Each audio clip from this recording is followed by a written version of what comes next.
സങ്കീർത്തനങ്ങളുടെ പുസ്തകം 1-ാം അധ്യായം അതിൻ്റെ 3-ാമത്തെ വാക്യം. അവിടെ ഇങ്ങനെ എഴുതിയിരിക്കുന്നു: അവൻ ആറ്റരികത്ത് നട്ടിരിക്കുന്നതും തക്ക കാലത്ത് ഫലം കായ്ക്കുന്നതും ഇലവാടാത്തതുമായ വൃക്ഷം പോലെ ഇരിക്കും. അവൻ ചെയ്യുന്നതൊക്കെയും സാധിക്കും. ഒന്നത് പറഞ്ഞു രാമേൻ പറയാൻ പറ്റുമെങ്കിൽ പറഞ്ഞാട്ടെ. അവൻ എങ്ങനെ ഇരിക്കുന്ന എഴുതിയിരിക്കുന്നേ? അവൻ ആറ്റരികത്ത് നട്ടിരിക്കുന്നു. എല്ലാവരും പറഞ്ഞാൽ അവൻ ആറ്റരികത്ത് നട്ടിരിക്കുന്നതും തക്ക കാലത്ത് ഫലം കായ്ക്കുന്നതും ഇലവാടാത്തതുമായ വൃക്ഷം പോലെ ഇരിക്കും. ഇനി അടുത്തൊരു ഭാഗം പറഞ്ഞ ആമേൻ പറയണം: അവൻ ചെയ്യുന്നതൊക്കെയും സാധിക്കും. ആമേ. ഒരു പ്രാവശ്യം കൂടെ പറഞ്ഞാട്ടെ: അവൻ ചെയ്യുന്നതൊക്കെയും സാധിക്കും. ഇന്ന് പകൽക്കാലം പരിശുദ്ധാത്മാവ് ആരുടെയൊക്കെയോ ഈ പ്രാരംഭ സമയത്തിൽ പറയുകയാ, നീ നട്ടിരിക്കുന്നത് എവിടാണെന്ന് ഒരു ഉറപ്പ് നിന്റെ അകത്തുണ്ടെങ്കിൽ നീ ചെയ്യുന്നത് സാധിക്കുമോ ഇല്ലയോ എന്നൊരു ചോദ്യം നിന്റെ അകത്ത് വരത്തില്ല. നട്ടിരിക്കുന്നത് ആറ്റരികത്താണെങ്കിൽ. അപ്പൊ നോക്കണം, ഈ ഭൂമിയിൽ ഒരുപാട് മരങ്ങളുണ്ട്. പലതും പല സ്ഥലങ്ങളിലാണ് നിൽക്കുന്നത്. പലതിൻ്റെയും സ്വഭാവത്തിനനുസരിച്ച് പല രാജ്യങ്ങളിൽ മാത്രം വളരുന്ന ചില മരങ്ങളുണ്ട്. ചിലത് എവിടെ കൊണ്ടിട്ടാലും വളരുന്ന ചില മരങ്ങളാണ്. ചിലതൊന്നും ആരും നോക്കിയില്ലെങ്കിലും തന്നെ വളർന്നു വരുന്ന മരങ്ങളുണ്ട്. ചിലതിനൊക്കെ സ്പെഷ്യൽ കെയറിങ് വേണ്ട മരങ്ങളുണ്ട്. അപ്പോൾ ഒത്തിരി മരങ്ങളെ ഈ ഭൂമിയിൽ ദൈവം സൃഷ്ടിച്ചിട്ടുണ്ട്. അതിനെപ്പറ്റിയൊക്കെ വിശുദ്ധ വേദപുസ്തകം സാക്ഷ്യപ്പെടുത്തിയിട്ടുണ്ട്. ഈ വേദപുസ്തകത്തിൽ ഒന്നിലധികം പ്രാവശ്യം ഏതെങ്കിലും ഒരു ഭാഗത്തെ അല്ലെങ്കിൽ ഏതെങ്കിലും ഉപമയിൽ കൂടിയോ ഏതെങ്കിലും ഒരു വസ്തുവിനെയോ ഏതെങ്കിലും ഒരു പദാർത്ഥത്തെയോ രാജ്യത്തെയോ ഒക്കെ എടുത്തെടുത്ത് പറയുന്നെങ്കിൽ ഓർത്തോണം, അതിനൊക്കെ എന്തോ ഒരു പ്രാധാന്യതയുള്ളതാണ്. ദൈവജനവുമായി ബന്ധപ്പെട്ട് എന്തോ പ്രാധാന്യമുള്ളതാ. ഐ മീൻ പല രാജ്യങ്ങളുടെ പേരുകൾ എടുത്ത് പറഞ്ഞിട്ടുണ്ടെങ്കിലും വേദപുസ്തകം ഏറ്റവും കൂടുതൽ പരാമർശിച്ചിട്ടൊരു രാജ്യം നമുക്കറിയാം. ആ രാജ്യത്തിന് ദൈവജനവുമായിട്ട് എന്തോ ബന്ധമുള്ളതുകൊണ്ടാണ് ദൈവം അതിനെ ഇങ്ങനെ പണ്ട് മുതലേ ഇങ്ങനെ ആ പേരുകൾ പറഞ്ഞ് ബൈബിളിൻ്റെ പല ഭാഗങ്ങളിൽ നമുക്ക് രാജ്യങ്ങളുടെ പേരുകൾ കാണാൻ കഴിയും. എന്നതുപോലെ സ്തോത്രം, ഈ മരം അല്ലെങ്കിൽ വൃക്ഷം എന്ന് പറയുന്ന ഈ പദം ഞാൻ വേദപുസ്തകത്തിൽ ഒരുപാട് സ്ഥലങ്ങളിൽ ഉൽപ്പത്തി മുതൽ വെളിപ്പാട് വരെ ഈ വൃക്ഷമുണ്ട്. എല്ലാത്തിലും എവിടെയെങ്കിലുമൊക്കെ വന്നും പോയി ഇരിക്കുന്നുണ്ട്. അതൊക്കെ വരുമ്പോൾ ഓർമ്മിപ്പിക്കുന്ന ചില ഭാഗങ്ങളുണ്ട് ഇതിൻ്റെ വളർച്ചയുമായി ബന്ധപ്പെട്ട്. ഞാൻ കഴിഞ്ഞ ദിവസം കർത്താവിനോട് ചോദിച്ചു, ഞാൻ ഇന്ന് പകൽക്കാലം എന്ത് സംസാരിക്കണമെന്ന് ആഗ്രഹിച്ച് പ്രാർത്ഥിച്ചുകൊണ്ടിരുന്നപ്പോൾ ചിന്തിച്ചുകൊണ്ടിരുന്നപ്പോൾ ദൈവത്തിൻ്റെ ആത്മാവോട് പറഞ്ഞു, നീ ഇന്ന് പകൽക്കാലം വൃക്ഷത്തെപ്പറ്റി പറയണം, മരത്തെപ്പറ്റി സംസാരിക്കണം, സസ്യത്തെപ്പറ്റി സംസാരിക്കണം. അതൊന്നും വേറൊന്നും കൊണ്ടുമല്ല, ഇതുമായിട്ട് നിനക്കൊത്തിരി ബന്ധമുണ്ട്. ആമേൻ, സ്തോത്രം. എനിക്ക് ബന്ധമുണ്ടെങ്കിൽ എന്നെപ്പോലെ ഇരിക്കുന്ന നിങ്ങൾക്കും ഒത്തിരി ബന്ധമുണ്ട്. ദൈവമക്കളായി നമുക്ക് ഒരുമിച്ചൊരു ബന്ധമുണ്ട്. ഇന്ന് പകൽക്കാലം അത് വിശ്വസിക്കുന്നവരുണ്ടെങ്കിൽ ആ കരങ്ങൾ ഉയർത്തി കർത്താവിനോട് പറ, എനിക്ക് ദൈവത്തിൻ്റെ വചനത്തിൽ പറഞ്ഞിട്ടുള്ള ചില മർമ്മങ്ങൾ ഇന്ന് പകൽക്കാലം തിരിച്ചറിഞ്ഞ് അതിൻ്റെ അകത്തോട്ട് വളർച്ച പ്രാപിക്കണം എന്ന് എനിക്ക് ആഗ്രഹമുണ്ടെന്ന് പ്രാർത്ഥിച്ചാട്ടെ. 1-2 മിനിറ്റുകൾ എടുത്തൊന്നും പ്രാർത്ഥിക്കാൻ കഴിയുമെങ്കിൽ അങ്ങനെ പ്രാർത്ഥിച്ചാട്ടെ. വേഗത്തിൽ പ്രാർത്ഥിച്ചുകൊണ്ടിരിക്കുമ്പോൾ ഞാൻ നിങ്ങളുടെ ചിന്ത അതേ പുസ്തകത്തിലെ സങ്കീർത്തനങ്ങളുടെ പുസ്തകം 92-ാം അധ്യായം അതിൻ്റെ 12-ാമത്തെ വാക്യത്തിലേക്ക് ഞങ്ങളുടെ ശ്രദ്ധയെ തിരിക്കുകയാണ്. 92:12. നീതിമാൻ പന പോലെ തഴയ്ക്കും, ലെബാനോനിലെ ദേവദാരു പോലെ വളരും. നീതിമാൻ പന പോലെ തഴയ്ക്കും, ലെബനോനിലെ ദേവദാരു പോലെ വളരും. ആമേൻ. ചില ദൈവമക്കളെ ദൈവം നട്ടിരിക്കുന്ന എവിടെ നിന്നറിയാമോ? ഉയർന്ന സ്ഥലങ്ങളില്ല, ഹിൽ പ്ലേസില. ഈ ദേവദാരു വളരുന്നത് സാധാരണയായിട്ട് ഉയർന്ന സ്ഥലങ്ങളില്ല, ഹൈ റേഞ്ച് പോലുള്ള മേഖലകളിൽ, ഒരുപാട് കാറ്റും പ്രതികൂലമുള്ള സ്ഥലങ്ങളിൽ, ഒരുപാട് ലാൻഡ് സ്ലൈഡിങ് ഉള്ള സ്ഥലങ്ങളിൽ, മണ്ണിടിച്ചിലിന് സാധ്യതയുള്ള സ്ഥലങ്ങളിൽ. എന്ന് വെച്ചാൽ ഏറ്റവും കൂടുതൽ ഉയരത്തിലാണ് ആളുടെ വാസമെങ്കിലും മറ്റുള്ള വൃക്ഷങ്ങളെക്കാളും ഒക്കെ സംബന്ധിച്ച് ഇവൻ ഭയങ്കര സെറ്റിൽഡ് ആണെങ്കിലും ഇവൻ ഒത്തിരി പ്രതിസന്ധികളെ തരണം ചെയ്തിട്ട് വേണം കുഞ്ഞുനാൾ മുതലേ വളർന്നു വരാൻ. ഇതിൻ്റെ അകത്ത് ഇരിക്കുന്ന ചില ദൈവമക്കളെ നോക്കി പരിശുദ്ധാത്മ ആരുടെയൊക്കെയോ പറയുകയാ, നിന്റെ ഒരു ഓർമ്മ വെച്ച പ്രായം മുതൽ ഒരു പക്ഷേ ഒന്നിനു പുറകെ ഒന്നായിട്ട് ഓരോ പ്രതിസന്ധികളെ തരണം ചെയ്ത്, പക്ഷെ ഒന്നിലും പരാജയപ്പെട്ടു പോകാൻ ദൈവം അനുവദിച്ചിട്ടില്ല. പ്രതിസന്ധികൾ വന്നെങ്കിലും അതിൻ്റെ നടുവിലും തല ഉയർത്തി നിൽക്കുവാൻ കഴിയുന്ന ദൈവിക സമാധാനത്തിൻ്റെ അകത്ത് പിടിച്ചു നിർത്തിയെന്ന് വിശ്വസിക്കുന്ന ദൈവമക്കൾ ഇതിൻ്റെ അകത്തുണ്ടെങ്കിൽ ഇന്ന് പകൽക്കാലം നിങ്ങൾക്ക് നന്ദി പറയേണ്ട ഒരാൾ ഇവിടെ വന്നിട്ടുണ്ട്.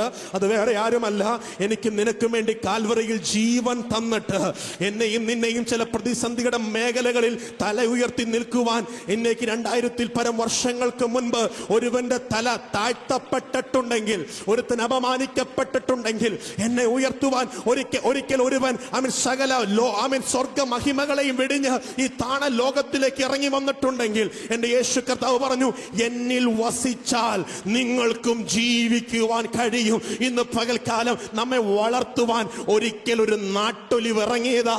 ഇന്ന് പകൽക്കാലം നമ്മളിങ്ങനെ മാന്യതയോടെ ഇരിക്കുവാൻ കാരണമായി തീർന്നതെന്ന് ബോധ്യതയുള്ള ദൈവമക്കൾ ഉണ്ടെങ്കിൽ നിങ്ങളുടെ കരങ്ങളെ അടിച്ചോ, കരങ്ങളെ ഉയർത്തിയോ, വായികളെ ചലിപ്പിച്ചോ, നിങ്ങൾക്ക് എങ്ങനാണോ ആ കർത്താവിന് ഒരു ആരാധന കൊടുത്ത് ഈ വചനത്തോട് പ്രതികരിക്കാൻ കഴിയുന്നത്, അതുപോലെ അല്പസമയം നമ്മുടെ ആത്മാവ് കൊണ്ട് കർത്താവിന് നന്ദി പറഞ്ഞാട്ടെ. May be your location may be hard. Amen. Situations നമുക്ക് ഇഷ്ടപ്പെടുന്നതായിരിക്കത്തില്ല. ചിലപ്പോൾ ഒക്കെ ചോദിക്കാറുണ്ട്, ഈ വീട്ടിൽ വന്നതിന് ശേഷമായി പ്രശ്നം മൊത്തം. ഇത് എൻ്റെ കൂടെ കൂടിയതിന് ശേഷം ഞാൻ ചിരിച്ചതായിട്ട് എനിക്ക് ഓർമ്മയില്ല. ദൈവദാസൻ 2 എണ്ണം ദൈവം തന്നു, അതുമാരുണ്ടായതിന് ശേഷം ഞാനിതുവരെ സമാധാനം അറിഞ്ഞിട്ടില്ല. എന്ന് ഈ വീട്ടിൽ ഞാൻ കാലുകുത്തിയോ, എന്ന് ഞാൻ ഈ അമ്മയുടെ മുഖം കണ്ടോ, അന്ന് തുടങ്ങിയത് എൻ്റെ പ്രശ്നം എന്ന് പറയുന്ന ആൾക്കാരും ഉണ്ട്. ആമേ. പക്ഷെ ദൈവം നിന്നെ നട്ടത് റോങ് പ്ലേസിലല്ല. കാരണം അവൻ തെറ്റുകൾ നടുന്നവനല്ല. ഒരാമേൻ പറഞ്ഞേ. നീ ലെബനോനിലെ ദേവദാരു പോലെ വളരാനാണ് ദൈവം ആഗ്രഹിക്കുന്നെങ്കിൽ ഒരുപക്ഷെ മറ്റുള്ള മരങ്ങൾ ഏൽക്കുന്നതിനേക്കാൾ അധികമായി കാറ്റേക്കേണ്ടത് വന്നേക്കാം നിനക്ക്. ഒരാമേൻ പറഞ്ഞേ. കുടുംബം തകർന്നു പോകുന്നത് പോലത്തെ കാറ്റ് ചില സീസണിൽ അടിക്കേണ്ട വന്നേക്കാം. പക്ഷെ നീ വീഴത്തില്ല കേട്ടോ. അറിവുള്ളവർ എഴുതി വെച്ചിരിക്കുന്നത് ഇങ്ങനെയാണ്, കാറ്റടിക്കുമ്പോൾ ഇവൻ വളയും. എങ്ങനെ വളയും എന്ന് അറിയാമോ? ഈ മുകൾ വശം താഴെ മുട്ടുന്ന രീതി വളയുന്നു. ചില മരങ്ങൾ ഈ പർവ്വതനിരയിലുണ്ട്, ശക്തമേറിയ കാറ്റ് വരുമ്പം ഈ മരങ്ങൾ ഒടിഞ്ഞു വീഴും. ഞാൻ ദേവദാരുവിനോട് പ്രാർത്ഥന മുറി ചോദിച്ചു, എന്താ ദേവദാരു നിനക്ക് ഇത്ര പ്രത്യേകത? ദേവദാരു പറഞ്ഞു, കാറ്റ് വന്നാൽ ഞാൻ താഴും. കാറ്റ് വരുവാണെങ്കിൽ ഞാൻ അങ്ങ് താണു കൊടുക്കും, കാറ്റിന്റെ മുകളിലൂടെ പോകും. അതിനുള്ള ശക്തി എൻ്റെ അകത്ത് ദൈവം. എപ്പോഴും പ്രതികരിക്കുന്നതല്ല മിടുക്ക്, എപ്പോഴും ബഹളം വെക്കുന്നതല്ല കഴിവ്. ചിലതിനെ തിരിച്ചറിഞ്ഞാൽ നിന്റെ സ്ഥാനത്ത് നിനക്ക് വളരുവാൻ ദൈവം ഒരു പ്രത്യേകം അഭിഷേകം. ആമേൻ, ആമേൻ, ആമേൻ. ഈ ദൂത് എനിക്ക് വേണമെന്ന് പറയുന്ന ആരെങ്കിലും ഉണ്ടെങ്കിൽ ഒന്ന് എഴുന്നേറ്റ് നിന്നതിനെ സ്വീകരിച്ചാലും കുഴപ്പമില്ല. ഈ ദൂത് എനിക്ക് വേണമെന്ന് പറയുന്ന ആരെങ്കിലും ഉണ്ടെങ്കിൽ എല്ലാ സ്ഥലങ്ങളിലും പ്രതികരിക്കാൻ നിന്നെ ദൈവം വിളിച്ചിട്ടില്ല. എല്ലാ സ്ഥലത്തും പിണങ്ങാൻ ദൈവം നിന്നെ വിളിച്ചിട്ടില്ല. എല്ലാ സ്ഥലത്തും തല ഉയർത്തിപ്പിടിച്ചേ നിൽക്കത്തുള്ളൂ. ഞാൻ ആരാണെന്ന് കാണിച്ചിട്ടേ പോകത്തുള്ളൂ എന്ന് പറയാൻ ദൈവം നിന്നെ വിളിച്ചിട്ടില്ല. ഓ ഓ ഓ പരിശുദ്ധാത്മാവ് ആരെയൊക്കെ പണിയുന്നല്ലോ, ഏതൊക്കെ കുടുംബങ്ങളെ പണിയുന്നല്ലോ. ചില ദേവദാരുക്കൾ ഇന്ന് പകൽ തല ഉയർത്തി നിൽക്കാൻ പോകുകയാ. ചില വാക്കുകൾ നിന്റെ നേരെ വരുമ്പോൾ, ചില ചൊടിപ്പിക്കുന്ന വാക്കുകൾ, കോപിപ്പിക്കുന്ന വാക്കുകൾ, അസ്വസ്ഥപ്പെടുത്തുന്ന നിന്റെ ജോലിയിലെ ചില സിറ്റുവേഷനുകൾ, ഇരുന്നേ ചിലത് വരുമ്പം ദൈവസന്നിധിയിലോട്ട് അങ്ങ് താണോണം. അപ്പം അവിടെ ഇങ്ങനെ എഴുതിയിരിക്കുന്നത്, ഒരു ചിന്തകൻ എഴുതിയിരിക്കുന്നത്, ഒടിക്കാൻ പറ്റത്തില്ല, വളയ്ക്കാനേ പറ്റത്തുള്ളൂ. ഫ്ലെക്സിബിളാന്ന്. ഇനിയിപ്പം ഇവിടുന്ന് കാറ്റടിക്കുമ്പോൾ ആൾ ഇങ്ങോട്ട് ചരിഞ്ഞു കൊടുക്കും, ആ സമയം അവിടുന്ന് ഒരു കാറ്റ് വന്നപ്പോൾ ഇങ്ങോട്ടങ്ങ് ചരിഞ്ഞു കൊടുക്കും. എന്ന് വെച്ചാൽ ആള് ഫ്ലെക്സിബിളാ. കഴിഞ്ഞ നാളുകളിൽ ശത്രു പരാജയങ്ങളുടെ കാറ്റുകൾ നിനക്ക് നേരെ അടിച്ചപ്പോൾ ഒടിഞ്ഞുപോയ അനുഭവങ്ങൾ ഉണ്ടായിരിക്കും. പക്ഷെ ഇന്ന് പകൽക്കാലം ഈ വചനം നിന്നെ പിടിച്ചു നിർത്തുന്ന ഒരു ശക്തിയേറിയ ദൂതായി മാറാൻ പോകുകയാ. ചിലതിന്റെ മുമ്പിൽ പ്രതികരിക്കരുത്. ഒരിക്കലും ദേവദാരു നിന്ന് പരാതിപ്പെടാറില്ല താഴ്വരയിലെ തെങ്ങിനെ കണ്ടിട്ട്. താഴ്വരയിലെ തെങ്ങിനെ നോക്കിയിട്ടതേ അവനൊരു കുഴപ്പവും ഇല്ല, എത്ര ഹാപ്പിയാ നോക്കിക്കേ. ഈ പ്രതിസന്ധിയും ഈ പ്രശ്നവും മൊത്തം എനിക്ക് മാത്രമേ ഉള്ളൂ. ആണെങ്കിൽ പൊസിഷനാണെങ്കിൽ അങ്ങ് വലിയ പൊസിഷനും. എന്നാ കമ്പയർ ചെയ്യരുത്. നിന്റെ കുടുംബത്തിന്റെ താഴ്ചകളെ ഓർത്ത് ഉയർന്നിരിക്കുന്ന വേറെ കുടുംബത്തെ നോക്കി വിഷമിക്കരുത്. ഞാൻ കഴിഞ്ഞ ദിവസം ബൈബിൾ ക്ലാസ്സിൽ പറഞ്ഞ അൺറിയലിസ്റ്റിക് എക്സ്പെക്ടേഷൻ വേണ്ട. മക്കളെ, കൂടെ പഠിച്ചവർ UK-യിലോ കാനഡയിലോ ഓസ്ട്രേലിയയിലോ അമേരിക്കയിലോ എവിടെയെങ്കിലും പോയി പഠിക്കട്ടെന്നേ. അവരുടെ ഫേസ്ബുക്ക് ഫോട്ടോ കണ്ടിട്ട് നീ എന്തിനാ വേദനിക്കുന്നേ? നിനക്ക് ദൈവം നാട്ടിൽ പഠിക്കാൻ അവസരം തന്നെ ഓർത്ത് നന്ദി പറയണം. ആമേൻ. അൺറിയലിസ്റ്റിക് എക്സ്പെക്ടേഷൻ അവസാനിക്കണം. നിന്റെ കൂടെ പഠിച്ചവർ ചിലപ്പോൾ IAS-കാരായിട്ടുണ്ടാവാം, ഡോക്ടർമാരായിട്ടുണ്ടാവാം, എഞ്ചിനീയർമാരായിട്ടുണ്ടാവാം. നിനക്ക് മാത്രം ഇപ്പോൾ തൊഴിലില്ലായിരിക്കാം. പക്ഷെ അതിന് നീ നന്ദി പറയണം. അവനോട് ചോദിച്ചാൽ അവൻ അവന്റെ വേദന പറയുമ്പോൾ നിനക്ക് തോന്നും നിന്റെ വേദന ഒരു വേദനയേ അല്ലെന്ന്. ഒരു ആമേൻ പറഞ്ഞാട്ടെ, ആമേൻ പറഞ്ഞാട്ടെ. ഏത് പൊസിഷനിൽ ദൈവം നിന്നെ ആക്കിയാലും ദൈവത്തിന് അബദ്ധത്തിൽ ഒരു പൊസിഷനും ദൈവം ആരെയും ആക്കത്തില്ല. ഒരു കുടുംബത്തിലും ദൈവം അബദ്ധത്തിൽ ഒരുത്തനെ കൊണ്ടുവരത്തില്ല. ഒരു ജോലി സ്ഥലത്തും ദൈവം അബദ്ധത്തിൽ ഒരുത്തനെ ആക്കത്തില്ല. ഒരു സഭയിലും അബദ്ധത്തിൽ ദൈവം ഒരുത്തനെ കേറ്റത്തില്ല. ആമേൻ. ഒന്നും നിന്റെ കയ്യിൽ അബദ്ധത്തിൽ തരുന്നവനല്ല എന്റെ ദൈവം.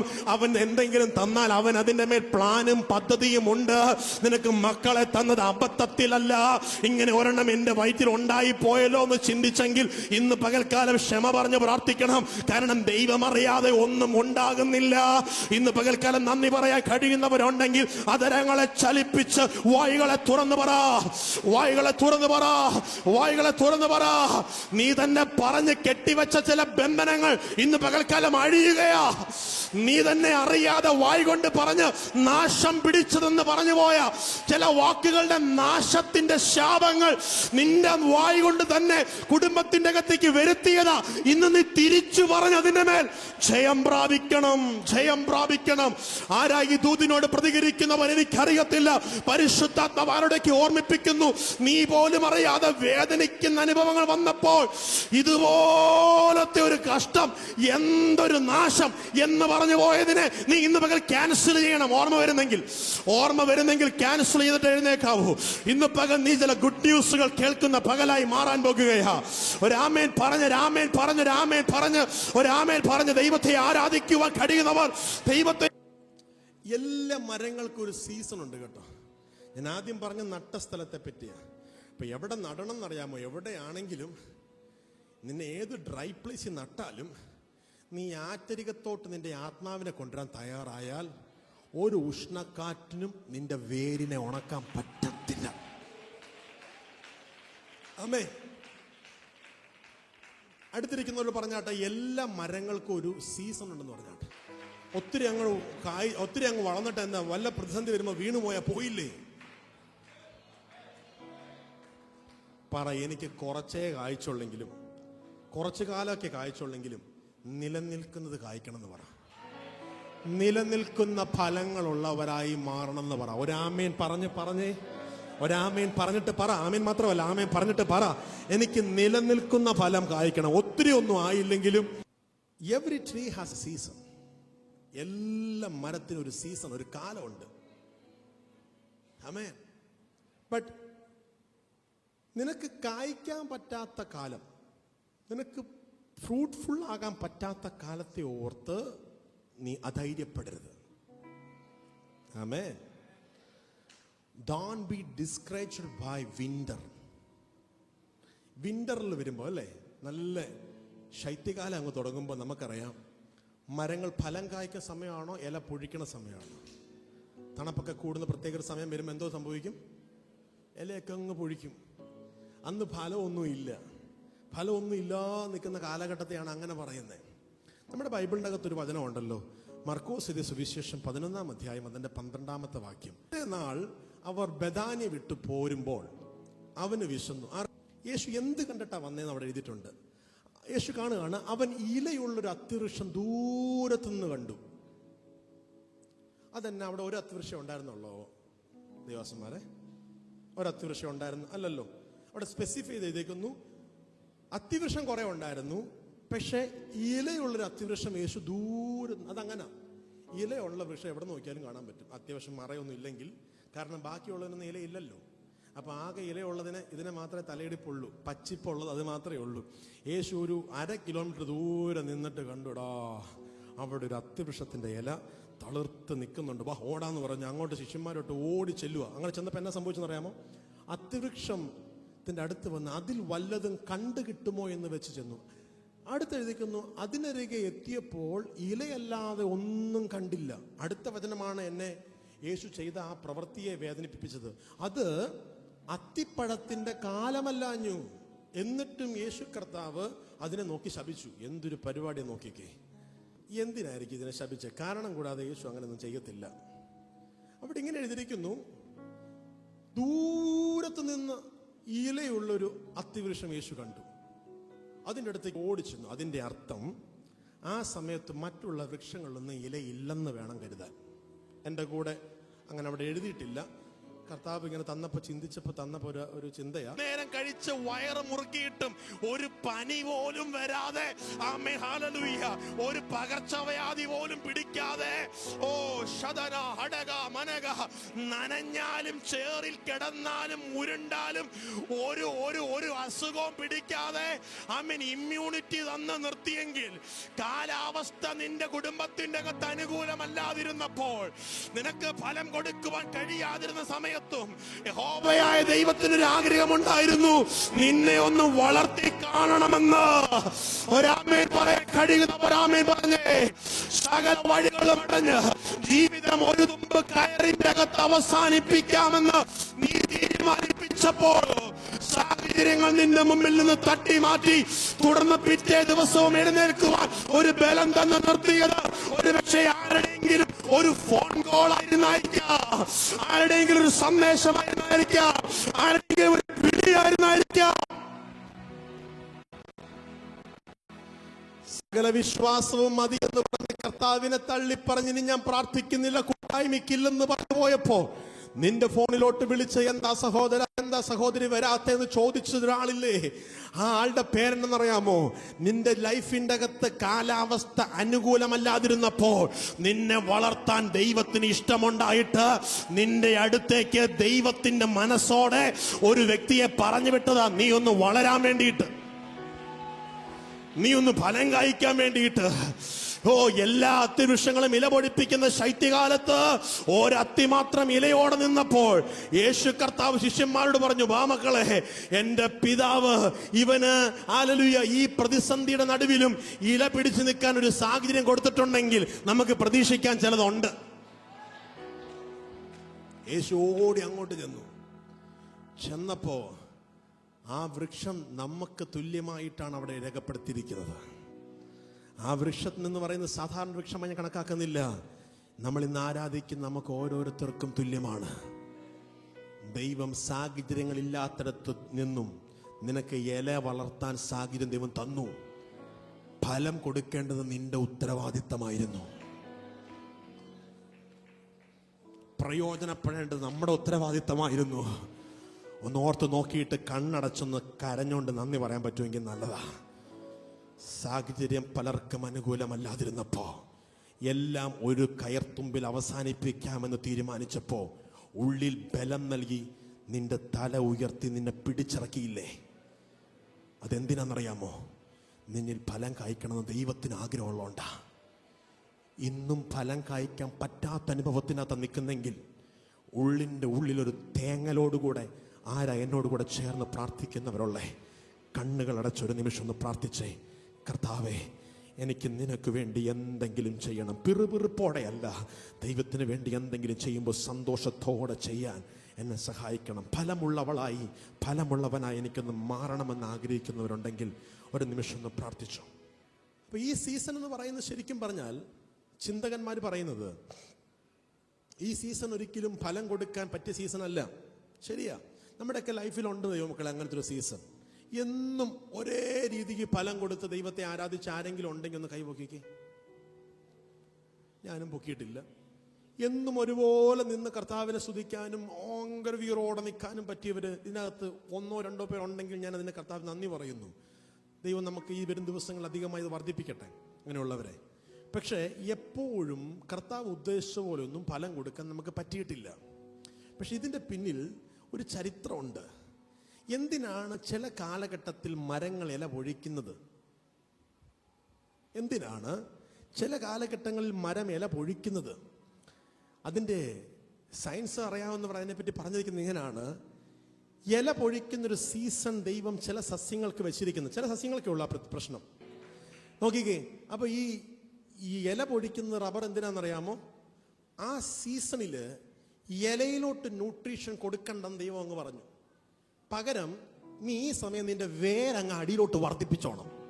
എടാ, ഈ സീസൺ നിനക്ക് ഫലം തരണ്ട, നീ ഫലം തരാനുള്ള സമയമല്ല, ഞാൻ അഡ്ജസ്റ്റ് ചെയ്യുന്നു. ഈ സീസൺ നീ ഫലം തരണ്ട.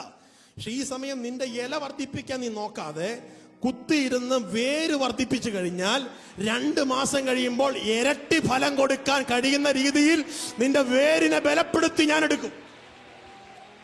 +2 കഴിഞ്ഞിട്ട് ഈ വർഷം നിനക്ക് അഡ്മിഷൻ കിട്ടിയില്ലെങ്കിൽ നീ വിഷമിക്കരുത്.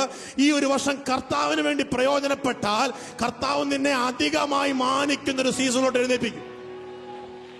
ദൈവമാണ് നിന്നെ പിടിച്ചു നിർത്തിയതെങ്കിൽ സമയത്തിനു മുൻപ് നിന്റെ വേരിൽ നിന്നും നീ ശേഖരിച്ചതിന്റെ മറുപടി നിന്റെ കയ്യിൽ തന്ന് നിന്നെ മാനിക്കേണ്ടത് നിന്റെ ജനിപ്പിച്ച മാതാപിതാക്കളെക്കാൾ അതിന് ഉത്തരവാദിത്വമുള്ള ഒരു വ്യക്തി സ്വർഗത്തിലെ നിന്റെ അപ്പായാണ്. അപ്പായോട് സ്നേഹമുള്ള ഏതെങ്കിലും കുഞ്ഞുങ്ങളോ മാതാപിതാക്കളോ ഇവിടെ ഇരിക്കുന്നെങ്കിൽ നന്ദി പറഞ്ഞിട്ട് പറ, ഞാൻ എന്റെ തലമുറയെ വേര് വളർത്തുന്നവനാക്കി മാറ്റും. ഉടനെ ഫലം കണ്ടില്ലേലും കുഴപ്പമില്ല, പറഞ്ഞോ. വേര് വളർത്താൻ നീ സമയം ഇൻവെസ്റ്റ് ചെയ്ത ഒരു കാര്യം ഉറപ്പാ, ഫലം കായ്ക്കേണ്ട സമയത്ത് ദൈവം പലിശയടക്കം നിന്റെ മക്കളെ. ലൂക്കോസ് 13:6 അവൻ ഈ ഉപമയും പറഞ്ഞു. ഒരുത്തിന് തന്റെ മുന്തിരിത്തോട്ടത്തിൽ നട്ടിരുന്നൊരു അത്തിവൃക്ഷം ഉണ്ടായിരുന്നു. അവൻ അതിൽ ഫലം തിരഞ്ഞു വന്നു, കണ്ടില്ല താനും. അവൻ തോട്ടക്കാരനോട്, ഞാനിപ്പോൾ 3 സംവത്സരമായി ഈ അത്തിയിൽ ഫലം തിരഞ്ഞു വരുന്നു, കാണുന്നില്ല താനും. അതിനെ വെട്ടിക്കളക, അത് നിലത്തെ നിഷ്ഫലമാക്കുന്ന എന്തിനെന്ന് പറഞ്ഞു. അടുത്ത വചനം, അതിനവൻ, കർത്താവേ, ഞാൻ അതിന് ചുറ്റും കിളച്ച് വളമിടുവോളം ഈ ആണ്ടും കൂടെ നിൽക്കട്ടെ, മേലാൽ കായ്ച്ചെങ്കിലോ, ഇല്ലെങ്കിൽ വെട്ടിക്കളയാമെന്ന് ഉത്തരം പറഞ്ഞു. ആമേൻ, സ്തോത്രം. എത്ര പ്രാവശ്യം എന്നെ പറ്റി പറഞ്ഞാന്നറിയാം. പോരായ്മകൾ പലതുണ്ടായിട്ടും പല വേദികളിലും എന്നെ പിടിച്ച് കയറ്റിയിട്ടുണ്ട്, പലതിലും എന്നെ കൂടെ നിർത്തിയിട്ടുണ്ട്, പലയിടത്തും കൊണ്ടുപോകാൻ കൊള്ളാഞ്ഞിരുന്നിട്ടും എന്നെ കൊണ്ടുപോയിട്ടുണ്ട്. അങ്ങനെയൊക്കെ ദൈവം നമുക്ക് വേണ്ടി ഒരാളെ തരുന്നെങ്കിൽ, എപ്പോഴെങ്കിലൊക്കെ ഒരു സഭയോ വ്യക്തികളോ നിങ്ങൾക്ക് വേണ്ടി ഉണ്ടെങ്കിൽ നിങ്ങൾ ഓർത്തോണം, നിങ്ങളൊരു ഫേവറിൻ്റെ അകത്താണ്. കർത്താവ് വെട്ടിക്കളയാതിരിക്കാൻ കിളയ്ക്കാൻ വേണ്ടി വിടുന്നതാണ് നിന്റെ ഈ സഭ, കിളയ്ക്കാൻ വിടുന്നതാണ് നിന്റെ കൂട്ടു സഹോദരൻ. അങ്ങനെ ആരെങ്കിലും പറഞ്ഞാൽ ഉള്ളതാണെങ്കിൽ ആമേൻ പറഞ്ഞ് പിടിച്ചോണം, തിരിച്ചു മറുപടി ഒന്നും പറയരുത്. ആമേൻ, സ്തോത്രം. ഉള്ളതാണെങ്കിൽ അതിനെ സ്വീകരിച്ചോണം. ഇനി സ്വീകരിച്ചിട്ട് കാണിച്ചില്ലെങ്കിലും പ്രാർത്ഥിച്ചോളാന്നെങ്കിലും പറഞ്ഞോണം. കൂടുതലൊന്നും അക്നോളജ് ചെയ്തില്ലെങ്കിലും വീട്ടിൽ പോയി കുത്തിയിരുന്ന് പ്രാർത്ഥിച്ചോണം. ആ പ്രാർത്ഥനയ്ക്കൊരു മറുപടി ഉണ്ട്. ഇന്നല്ലെങ്കിൽ നാളെ നിന്നെ സ്വർഗത്തിലെ ദൈവം പണിയുന്നൊരു കാലഘട്ടമുണ്ട്. നിന്നെ കായ്ക്കുവാൻ വേണ്ടി 3 സംവത്സരമായി കാത്തിരുന്നു, പക്ഷെ നീ കായ്ച്ചത് കണ്ടില്ല. ഈ ഭൂമിയിൽ നിന്ന് തന്നെ വെട്ടിക്കളയുവാൻ തീരുമാനമെടുത്തപ്പോഴും യേശു കർത്താവ് നിനക്ക് വേണ്ടി മധ്യസ്ഥ അണച്ചിട്ട് പറഞ്ഞു, പിതാവേ, 1 വർഷം കൂടെ ഒന്ന് കൊടുക്കാമോ, ഞാനൊന്ന് കിളച്ചു നോക്കട്ടെ. ഞാൻ കിളയ്ക്കാൻ അറിയാവുന്ന 2 പേരെ വിടുന്നുണ്ട്. ഒരു ലിജോയിനെ ഞാൻ അങ്ങ് വിട്ടേക്കാം. ലിജോ പറയുമ്പോൾ കിളച്ചു കഴിയുമ്പോൾ അവന് വേദനിക്കുവാണെങ്കിൽ, അവൻ നന്നാവാൻ തീരുമാനം എടുക്കുവാണെങ്കിൽ, എന്റെ പരിശുദ്ധാത്മാവിനെ, നമ്മുടെ ആത്മാവിനെ അവന്റെ മേൽ കൊടുത്ത് അവന്റെ മേൽ മാറ്റാനുള്ള ചെത്തലുകളും വെട്ടലുകളും വരുത്തി അവനെ നല്ലൊരു മരമാക്കി മാറ്റിയെടുക്കാം. 1 വർഷം സമയം എനിക്കിതാ. ആരോടോ പരിശുദ്ധാത്മ പറയുന്നു, പുറമേ കാണുന്ന ഭക്തിയുടെ ജീവിതം മാറ്റിവെച്ചിട്ട് അകമയുള്ള ദൈവഭയവും ദൈവത്തോടുള്ള സ്നേഹവും മുറുകെ പിടിക്കാൻ ഇന്ന് പകൽക്കാലം തീരുമാനിക്കുന്ന വ്യക്തി ജീവിതങ്ങൾ ഉണ്ടെങ്കിൽ, ഈ വരാൻ പോകുന്ന വർഷം നിനക്ക് നശിക്കാനുള്ളതല്ല, നിനക്ക് ഫലം കായ്ക്കാൻ ദൈവം നിന്നെ ചൂസ് ചെയ്യുന്ന വർഷമാ. 3ാമത്തെ ഒരു മരം ഉണ്ട് കേട്ടോ. ആ മരത്തെ പറ്റി നമുക്കൊക്കെ ഏറ്റവും ഇഷ്ടമുള്ളൊരു മരം ബൈബിളിലെ. ആ മരത്തിന്റെ പേര് ഒലിവ്. എന്തോ മരത്തിന്റെ പേര്? ഒലിവ്. സങ്കീർത്തനം 52:8 ഈ ഒലിവിനെ പറ്റി പറയുന്നുണ്ട്. ആമേൻ. സങ്കീർത്തനം 52:8 ഈ ഒലിവിനെ പറ്റി പറയുന്നുണ്ട്. ഈ ഒലിവിന്റെ ഒരു പ്രത്യേകത, ഇതിന് ദീർഘകാലം വസിക്കാനുള്ള ഒരു ആയുസ് ദൈവം കൊടുത്തിട്ടുണ്ട്. അവിടെ ഇങ്ങനെ എഴുതിയിരിക്കുന്നു, ഞാൻ ദൈവത്തിന്റെ ആലയത്തിങ്കൽ തഴച്ചിരിക്കുന്ന ഒലിവ് വൃക്ഷം പോലെയാകുന്നു, ഞാൻ ദൈവത്തിന്റെ ദയയിൽ എന്നും എന്നേക്കും ആശ്രയിക്കുന്നു. ദൈവത്തിന്റെ ആലയത്തിൽ നിനക്ക് ചെറുതായിക്കോട്ടെ വലുതായിക്കോട്ടെ, ദൈവത്തിന്റെ ആലയത്തിൽ നിനക്കൊരു ഉത്തരവാദിത്തമോ അതിനോടൊരു കമ്മിറ്റ്മെന്റോ ആ സഭയോ സ്നേഹിക്കാൻ ഒരു മെന്റാലിറ്റിയോ തന്നിട്ടുണ്ടെങ്കിൽ, ഞാൻ നിങ്ങളെ നോക്കി ഒരു ഓമനപ്പേര് വിളിച്ചോട്ടെ. അല്ലയോ ഒലിവ് തയ്യേ, നിന്നെ ദൈവം നട്ടിരിക്കുന്ന എന്തിനാണെന്നറിയാമോ? ദൈവത്തിന്റെ ദയയ്ക്ക് ഓർത്ത്, ദൈവത്തിന്റെ ദയയെ ആശ്രയിച്ചുകൊണ്ട് നീ ഒലിവ് വൃക്ഷം പോലെ ഇരിക്കാൻ വേണ്ടിയിട്ടാ. എന്തിനാണെന്നറിയാം? എന്തുകൊണ്ടറിയാമോ നിന്നെ ദൈവം ചെറുതിൽ ഇങ്ങനെ വളർത്തിക്കൊണ്ട് വരുന്നത്? ഒരിക്കൽ നിനക്ക് എണ്ണ പുറപ്പെടുവിക്കുന്ന ഫലം കൊടുക്കുന്ന ഒരു സമയം വരും. തൈ ആയിരിക്കുമ്പോൾ നിനക്ക് എണ്ണ കൊടുക്കാൻ കഴിയത്തില്ല. ചിലപ്പോൾ ബാത്റൂം കഴിയൊക്കെ ആയിരിക്കാം നിന്റെ തുടക്കം എന്ന് പറയുന്നത്. ഇവിടെയൊക്കെ ചെറിയ ചെറിയ കാര്യങ്ങൾ ചെയ്തായിരിക്കാം നിന്റെ തുടക്കം എന്ന് പറയുന്നത്. അന്ന് ഒലിവ് തൈയുടെ പ്രായമാ. പക്ഷെ ഒലിവ് തൈയുടെ പ്രായത്തിൽ നിന്ന് നിന്നെ ദൈവം ഒലിവ് വൃക്ഷത്തിന്റെ അനുഭവത്തിലേക്ക് കൊണ്ടുവരും. ചിലപ്പോൾ നീണ്ട വർഷങ്ങൾ കഴിഞ്ഞിട്ടായിരിക്കാം ഫലം പുറപ്പെടുവിക്കുന്നത്. അതുകൊണ്ടാണ് ഞാൻ മാതാപിതാക്കളോട് പറഞ്ഞത്, നിന്റെ തലമുറയുടെ ഫലം ലഭിച്ചില്ലല്ലോ എന്ന് കരുതി നീ വേദനിക്കണ്ട. നീ കണ്ണുനിരുക്കി പ്രാർത്ഥിച്ചാൽ മതി. അവളെ ഒരു ഒലിവാക്കി ദൈവാലയത്തിൽ കൊണ്ടുപോയി നട്. അതൊരു പ്രായം കഴിയുമ്പോൾ അതിന്റെ എണ്ണ കൊടുക്കുന്ന പ്രായത്തിലോട്ട് വരും. ഈ എണ്ണ എന്തിനാ ഉപയോഗിക്കുന്നതല്ല, ഇത് ഉപയോഗിക്കുന്നത് അഭിഷേകം ചെയ്യാനായിട്ടാ. ഒരുവനെ അഭിഷേകം ചെയ്യാൻ, ചിലതിനെ ശുശ്രൂഷയിലേക്ക് പിടിച്ചെടുക്കാൻ, ചിലതിനെ വലിച്ചെടുക്കാൻ, നശിക്കുന്ന തീക്കകത്ത് നിന്ന് രക്ഷയുടെ അനുഭവത്തിലേക്ക് വാക്കുകൾ കൊണ്ട് നരകത്തെ കാലി കൊള്ളയടിച്ച് സ്വർഗത്തെ സമ്പന്നമാക്കുന്ന ഒലിവിന്റെ അഭിഷേകം ഇന്ന് പകൽക്കാലം എന്റെ തലയിൽ വീഴണമെന്ന് ആഗ്രഹിക്കുന്ന ഒലിവ് തൈയോ മരമോ ഏതുമാകട്ടെ, ഏത് വൃക്ഷവുമാകട്ടെ, ഇന്ന് പകൽക്കാലം എനിക്കും എന്റെ കുടുംബത്തിന്റെ മേലും അത് വേണമെന്ന് ആഗ്രഹിക്കുന്നവരുണ്ടെങ്കിൽ ആ കരങ്ങളെ ഉയർത്തി ശക്തിയോടെ. ഒലിവിന്റെ വേരിന്റെ പ്രത്യേകത, അത് ഭയങ്കരമായിട്ട് നീളത്തിൽ പടർന്നു പോകുന്ന വേരാ. ഞാൻ ഉദാഹരണം പറയട്ടെ. ഇവിടെ നിങ്ങൾക്കൊരു ചെടി കാണും. ഈ ചെടിയുടെ മുകളിൽ കാണുന്ന മനോഹരമായ ഈ ഇലകൾ, ഇതിന്റെ നീളം ഇപ്പൊ ഇവിടം വരെ ഉള്ളൂ. ഇങ്ങനെ ഇവിടം വരെ, ഞാൻ പറഞ്ഞു മനസ്സിലായോ? ഈ ചെടിയുടെ ഇല ഇപ്പൊ തണ്ട് ഇവിടം വരെ ഉള്ളൂ. ഇതൊന്നും ഒരു ദിവസം അങ്ങ് ദൈവം അങ്ങ് വളർത്തിന്നിരിക്കട്ടെ. ഇതിങ്ങ് വളർന്ന് ഇവിടം വരെ അങ്ങ് വന്നിരിക്കട്ടെ. ഭയങ്കര ഫലമാണ്. എന്തായിരിക്കും ഉണ്ടാകാൻ പോകുന്നൊരു അനുഭവം പറഞ്ഞേ? ഒന്നെങ്കിൽ ഈ ഭാഗത്തോട്ട് വീഴും, അല്ലെങ്കിൽ ഇവിടം വെച്ച് ഒടിയും. ഹലോ. പക്ഷേ ഒലിവിനൊരു പ്രത്യേകതയുണ്ട്. ഒലിവ് വളരുമ്പോൾ, അതാ ഈ 3000 വർഷമൊക്കെ നിൽക്കുന്നേ. ഒലിവ് വളരുമ്പോൾ മുകളിലോട്ടൊന്നും ആരും കാണത്തില്ല. വളർച്ച മൊത്തം കീപ്പോട്ടാണ്. എന്ന് വെച്ചാൽ ഇതിന്റെ വേര് ഇവിടം വരെ വളർന്നാലേ ഇതിന്റെ മുകൾ വശം ഇവിടം വരെ വളരത്തുള്ളൂ. ഞാൻ പറഞ്ഞത് മനസ്സിലായോ? ഇതിന്റെ വേര് ഇവിടം വരെ വളർന്നാൽ മാത്രമേ ദൈവം ഇതിനെ ഇവിടം വരെ വളർത്തിക്കത്തുള്ളൂ. അതാ അതിന്റെ പ്രത്യേകത. കാരണം നിന്റെ അകത്തുള്ള പുറം മനുഷ്യൻ കാണാത്ത പ്രാർത്ഥനയും, പുറം മനുഷ്യൻ കാണാത്ത ദൈവഭയവും, പുറത്ത് ചർച്ചിന്റെ അകത്ത് കാണാത്ത, ആരും കാണാത്ത സമയത്തും ദൈവവുമായിട്ടുള്ള ബന്ധത്തെ വിളിക്കുന്ന പേരാണ് ഈ വേരിന്റെ ഇവിടം വരെയുള്ള വളർച്ച. ഇനി നീ ചർച്ചിൽ വരുമ്പോ തുള്ളുന്നതും ചാടുന്നതും വർഷിപ്പ് ചെയ്യുന്നതൊക്കെ ഈ മോളിൽ കാണുന്ന ഇലയാ. ഈ മോളിൽ കാണുന്ന ഇല വളരാൻ വേണ്ടി ആഗ്രഹിക്കരുതാരും. ആഗ്രഹിച്ച കുഴപ്പമൊന്നുമില്ല. ദൈവം ചിലപ്പോൾ വളർത്തിയിരിക്കും. ഒരു പകുതി പഠിക്കുമ്പോൾ ഇട്ടിട്ട് പോകേണ്ട വരും. നിന്റെ തലമുറയെ പറ്റി ദൈവത്തിന് പദ്ധതിയുണ്ട്. പക്ഷെ നീ വളർച്ചയ്ക്കകത്ത് ചെക്ക് ചെയ്തോണം, സെൽഫ് എക്സാമിനേഷൻ നടത്തിക്കോണം.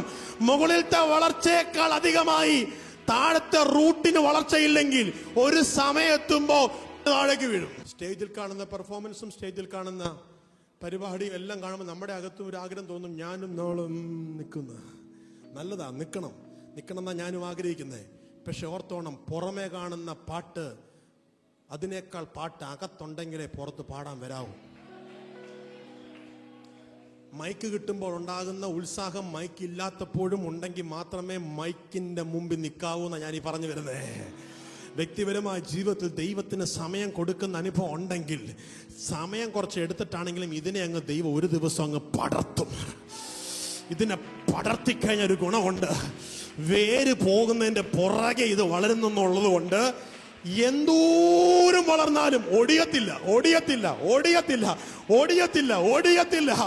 ആരോടൊക്കെ പരിശുദ്ധാത്മ പറയുകയാ, ഇന്ന് തീരുമാനമെടുക്കുന്ന ചില കുടുംബങ്ങളെ നോക്കി പരിശുദ്ധാത്മ പറയുകയാ, നിന്റെ കുടുംബത്തിന്റെ അകത്ത് ചേർന്നിരുന്നുള്ള പ്രാർത്ഥനയോ, കുടുംബത്തിന്റെ അകത്ത് ചേർന്നിരുന്നുള്ള ദൈവാശ്രയോ, സഭയ്ക്കകത്ത് വരുമ്പോൾ കാണുന്ന കോലിളക്കമല്ല, കുടുംബത്തിന്റെ അകത്ത് ദമ്പതിമാർ തമ്മിലുള്ള കുടുംബജീവിതത്തിന്റെ അകത്ത് വീഴ്ചകൾ വരുത്താത്ത അനുഭവത്തിന്റെ അകത്ത് നിനക്ക് നിൽക്കാൻ കഴിയുമെങ്കിൽ ഇന്ന് പകൽക്കാലം പരിശുദ്ധാത്മ പറയുന്നു, നിന്റെ വേര് വളരുന്നതിനോടൊപ്പം നിന്റെ കുടുംബം വളർന്ന് പന്തലിക്കാൻ പോകും. ഒലിവ് തൈ ഇങ്ങനെ വളർന്നൊക്കെ അങ്ങ് പോയി. അപ്പം അവിടെ ഒരു മസ്റ്റാർഡ് കടുക് ചെടി ഇരിക്കും, കടുക് വൃക്ഷം. ആ വാക്യം ഒന്ന് എടുത്ത് വെച്ച മക്കളെ. മാത്യു 13:31. മാത്യു 13:31. മറുപടി ഒലിവിന്റെ വളർച്ച കണ്ടിട്ട് കടുകിന് ഭയങ്കര കണ്ണുകടി. ഞാൻ എന്നും കുന്നു ഇങ്ങനെ വളർന്നുകൊണ്ടിരിക്കുന്നത്, എന്നെക്കാളും പിന്നെ വന്നതാണ് അവൻ. അവക്ക് വർഷിപ്പിന് സമയം കിട്ടി, ഞങ്ങൾക്ക് സമയം കിട്ടിയില്ല. ഹലോ, അവരെ എല്ലാം കൂടെ പാസ്റ്റർ അങ്ങോട്ട് കൊണ്ടുപോയി. ഞങ്ങളെ ഒന്നും വിളിച്ചുമില്ല, ഞങ്ങളെ ആരും അറിഞ്ഞുമില്ല. അയ്യോ കടുകേ, നീ ചെറുതായിരിക്കാം, പക്ഷെ നിന്നെപ്പറ്റി ഒരു വചനം അവിടെ എഴുതിയിട്ടുണ്ട്. അവൻ ഉപമ പറഞ്ഞു, സ്വർഗരാജ്യം കടുകുമണിയോട് സദൃശ്യം. ഒരു ആമേൻ പറ. അവര് കടുകുമണിയോടെ സാദൃശ്യം. അവർ നിങ്ങൾ ദൈവരാജ്യത്തിന് സാദൃശ്യപ്പെട്ടവർ. ഒരു ആമേൻ പറ. ഇപ്പൊ മസ്റ്റാർഡ് സീഡ് വളരെ ചെറുതാണ്, പക്ഷെ അവിടെ എഴുതിയിരിക്കുന്ന കാര്യമുണ്ട്. സ്വർഗരാജ്യ സദൃശ്യം. അതൊരു മനുഷ്യനെടുത്തതിന്റെ വയലിലിട്ടു. പിന്നെയോ അത് എല്ലാ വിത്തിലും ചെറിയതെങ്കിലും വളർന്ന് സസ്യങ്ങളിൽ ഏറ്റവും വലുതായി. ഓ, ആരായി നാമേ പറയുന്നത്? സസ്യങ്ങൾ ഏറ്റവും വലുതായി. ആകാശത്തിലെ പറവകൾ വന്ന് അതിന്റെ കൊമ്പുകളിൽ വസിപ്പാൻ തക്കവണ്ണം വൃക്ഷമായി തീർന്നു. വളർന്നു വന്നപ്പോൾ ചെറിയ ശുശ്രൂഷയില തുടങ്ങിയത്, പക്ഷെ വളർന്നു വന്ന് മേശമേ ശുശ്രൂഷിക്കുന്ന ആ ശുശ്രൂഷയിൽ നിന്നുകൊണ്ടിരുന്നപ്പോൾ ഫിലിപ്പോസിനെ ആ കർത്താവ് തെരഞ്ഞെടുത്തൊരു വൃക്ഷമാക്കി മാറ്റിയിട്ട് പട്ടണം മുഴുവൻ സന്തോഷിക്കുന്ന രീതിയിൽ മേശമേ വിളമ്പിക്കൊണ്ടിരുന്നവൻ സുവിശേഷം പറഞ്ഞുകൊണ്ടിരിക്കുകയാ. മേശമേ പറഞ്ഞുകൊണ്ടിരിക്കുന്നവൻ രക്തസാക്ഷിയായിക്കൊണ്ടിരിക്കുകയാ. മറ്റാർക്കും ലഭിക്കാത്ത വൃക്ഷത്തിന്റെ പദവിയിലേക്ക് അവിടെ എന്ത് വന്നിരുന്ന പറഞ്ഞേ? കൊമ്പുകളിൽ പറവകൾ വന്ന് ഷെൽട്ടർ അടിച്ചു. ഇവിടേക്ക് കഥാനദാസൻ മാർട്ടിൻ തോമസ് എന്ന് പറഞ്ഞ ദേവദാസനോട് പറഞ്ഞു, ഓർഫനേജുകളും അനാഥ മന്ദിരങ്ങളൊക്കെ നടത്തുന്ന ശുശ്രൂഷ താൻ ചെയ്യുന്നുണ്ട്. ചിലപ്പോൾ അദ്ദേഹം കൂടുതൽ സമയം അതിൻ്റെ അകത്താണ് വ്യാപൃതനെങ്കിൽ, ഇന്ന് ദൈവം സ്റ്റേജുകളിൽ നിന്ന് സ്റ്റേജുകളിലേക്ക് ഉപയോഗിക്കുന്ന ദേവദാസന്മാരെ പോലെയൊന്നും എപ്പോഴൊന്നും സ്റ്റേജുകളിലായിരിക്കത്തില്ല അദ്ദേഹത്തിൻ്റെ ശുശ്രൂഷ. അദ്ദേഹം ഓർഫനേജുകളിലും അദ്ദേഹത്തിൻ്റെ ഷെൽട്ടറുകളിലും ഒക്കെ ആയിരിക്കും. ആരും കാണത്തില്ലായിരിക്കാം, പക്ഷെ ദൈവരാജ്യത്തിന് സദൃശ്യമാ ചെയ്യുന്ന ശുശ്രൂഷ. സ്വർഗം കണ്ട് റിവാർഡ് തരുന്ന സമയമുണ്ട്. നീ വളർന്ന് പന്തലിക്കും. അനേകർ അതിൻ്റെ അകത്ത് വാസം തുടങ്ങും. അനേകർ നിന്നെ ഷെൽട്ടറാക്കും. അനേകർ നിന്റെ തണൽ ചോദിച്ചു വരും. എല്ലാ മരങ്ങളും എണ്ണ കൊടുക്കാനുള്ള മരമല്ല. ചില മരത്തെ തണലാക്കി മാറ്റുന്നുണ്ട്. മറ്റുള്ളവരുടെ ഇല്ലായ്മയിൽ നിനക്ക് ദൈവം അനുഗ്രഹത്തെ, നിനക്ക് ദൈവം നന്മയെ മറ്റുള്ളവർക്ക് ഇല്ലാതെ വരുമ്പോൾ എടുത്തു കൊടുക്കാൻ കാണിക്കുന്ന മനസ്സില്ലേ, നിന്റെ പേരാ തണൽ മരം. നമ്മുടെ നാട്ടിലൊക്കെ ഗവൺമെന്റ് റോഡ് സൈഡിലൊക്കെ വെച്ച് പിടിപ്പിക്കും തണൽ മരം. വല്ല ഫലം അത് കൊടുക്കാറുണ്ടോ? ഉണ്ട്. തണൽ എന്ന് പറയുന്ന ഒരു ഫലം കൊടുക്കാറുണ്ട്. കാണാനൊന്നും ഇല്ലെന്നേ ഉള്ളൂ. അതിന്റെ ചുവട്ടിൽ വെയിൽ മൂക്കുമ്പോൾ എത്ര പേരാ വന്നിരിക്കുന്നേ, എത്ര പക്ഷികളെ വന്ന് കൂട് വെക്കുന്നേ. കാണാൻ ഭാഗത്തിന് ആപ്പിൾ പോലത്തെ ഫലമൊന്നുമില്ല, എടുത്ത് ഊറ്റിക്കൊടുക്കാൻ എണ്ണയൊന്നുമില്ല, പക്ഷെ ഒരുപാട് പേർ ആശ്വാസം പ്രാപിക്കുന്നുണ്ട്. നിന്റെ വാക്കുകൾ അനേകർക്ക് ആശ്വാസമാകുന്ന രീതിയിൽ ഒരു മരമായി മാറുവാൻ ദൈവം നിന്നെ വിളിച്ചിട്ടുണ്ടോ? മറ്റുള്ളവരുടെ ഇല്ലായ്മ കാണുമ്പോൾ നിന്റെ അകത്തൊരു വേദന തോന്നുന്ന ശീലമുണ്ടോ? നിന്റെ പേര് തണൽ മരമെന്ന ദൈവസഭയ്ക്കൊരു ഇല്ലായ്മയുടെ അനുഭവം കേൾക്കുമ്പോൾ നിന്റെ നെഞ്ച് പൊട്ടുന്നുണ്ടോ?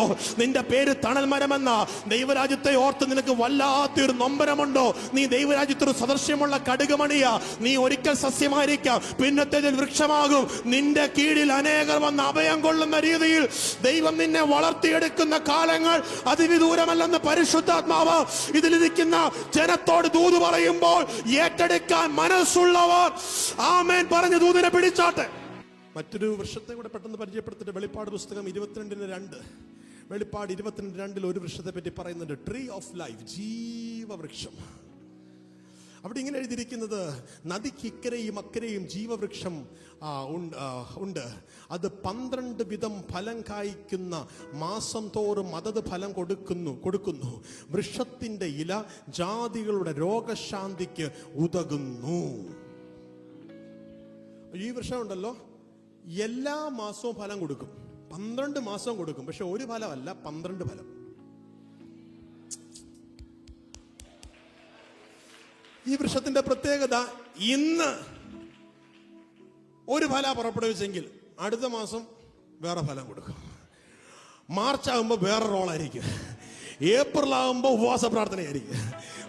ഓഗസ്റ്റ് ആകുമ്പോഴത്തേക്കും പിന്നെ കിച്ചണിലെ പരിപാടിയായിരിക്കും, നവംബർ ആകുമ്പോഴത്തേക്കും തൂത്തുവാരുമായിരിക്കും, ഡിസംബർ ആകുമ്പോഴത്തേക്കും സ്റ്റേജ് ശുശ്രൂഷിക്കായിരിക്കും, പിന്നെ വർഷിപ്പായിരിക്കും, പിന്നെ അവിടെ പോയി കിടന്ന് വേറെ അധ്വാനിക്കായിരിക്കും. ഈ മരത്തിനൊരു പ്രത്യേകതയുണ്ട്. ഇതിന്റെ പേര് ജീവവൃക്ഷം എന്ന. എന്നെ തിന്നുന്നവൻ എൻ മൂലം ജീവിക്കുമെന്ന് പറഞ്ഞവനെ ഭക്ഷിച്ച് ജീവിക്കുന്നവന്റെ അകത്ത് നിന്ന് ഓരോ മാസവും വ്യത്യസ്തമായ കൃപാവൻ. ആരാ ഇതിന്റെ അകത്ത് ശക്തിയോടെ പ്രയോജനപ്പെടാൻ പരിശുദ്ധതും ആരെ കുറിച്ചോ പദ്ധതി ഇടുന്നല്ലോ. ഇതൊരു സൂപ്പർ നാച്ചുറൽ കോളിംഗാ.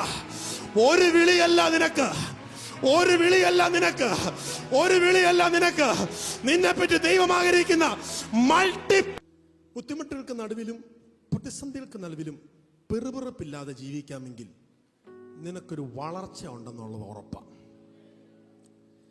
വലിയ കൊടുങ്കാറ്റുകളെ നീ നേരിടാൻ പരിശുദ്ധാത്മാവ് നിന്റെ കുടുംബത്തിന്റെ മേൽ, നിന്റെ ജീവിതത്തിന്റെ മേൽ ദൈവം ഒരു ബലം നിനക്ക് തരും.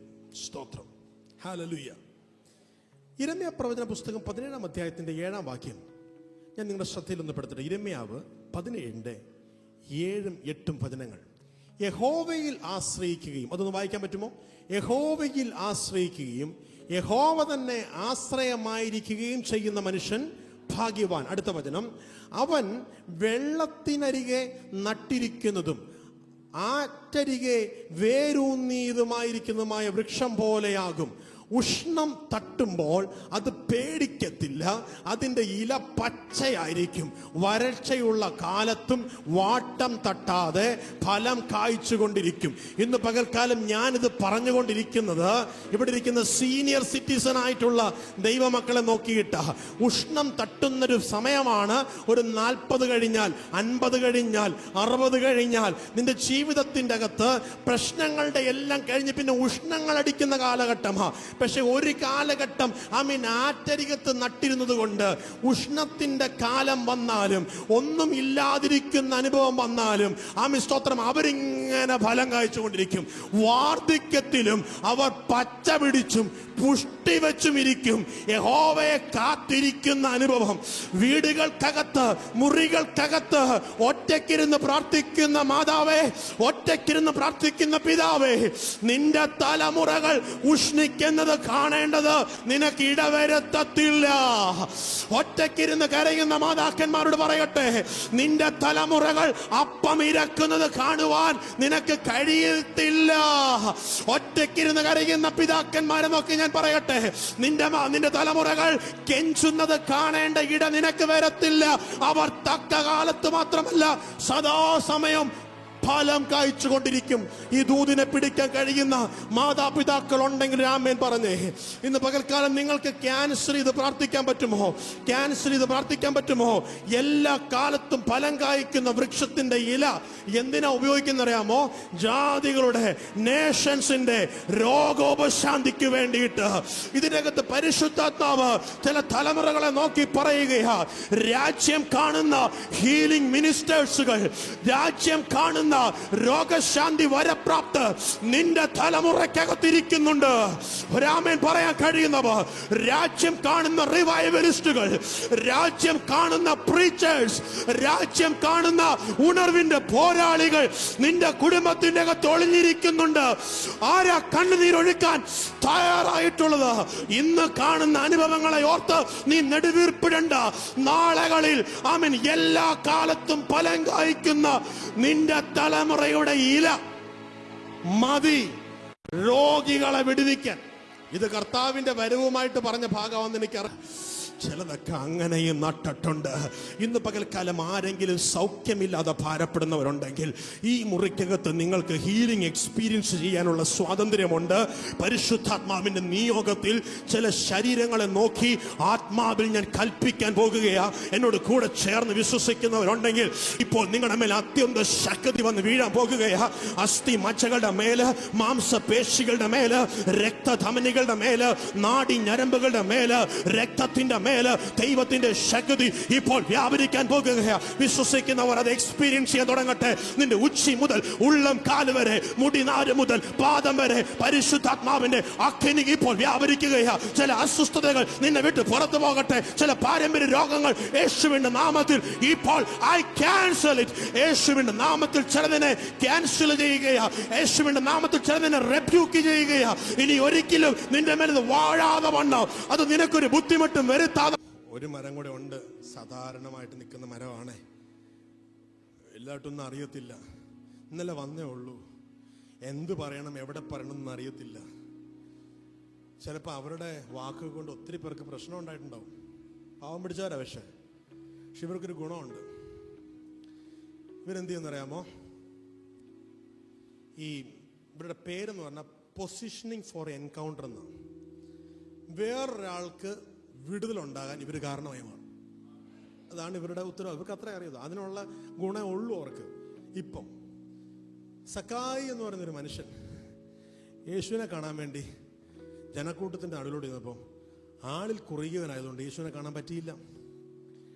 ഉടനെ യേശു പോകുന്ന വഴിയിലൂടെ നോടി അങ്ങ് ചെന്നപ്പം വഴിയിലൊരു അത്തിയല്ല, ഒരു കാട്ടത്തി. വല്ല ഗുണമുണ്ടോ? കാട്ടത്തി നിൽക്കുന്ന കണ്ടു. കാട്ടത്തിയിലോട്ട് അങ്ങ് ചാടി കയറി. കാട്ടത്തി പറഞ്ഞു കയറിക്കോളാൻ പറഞ്ഞു.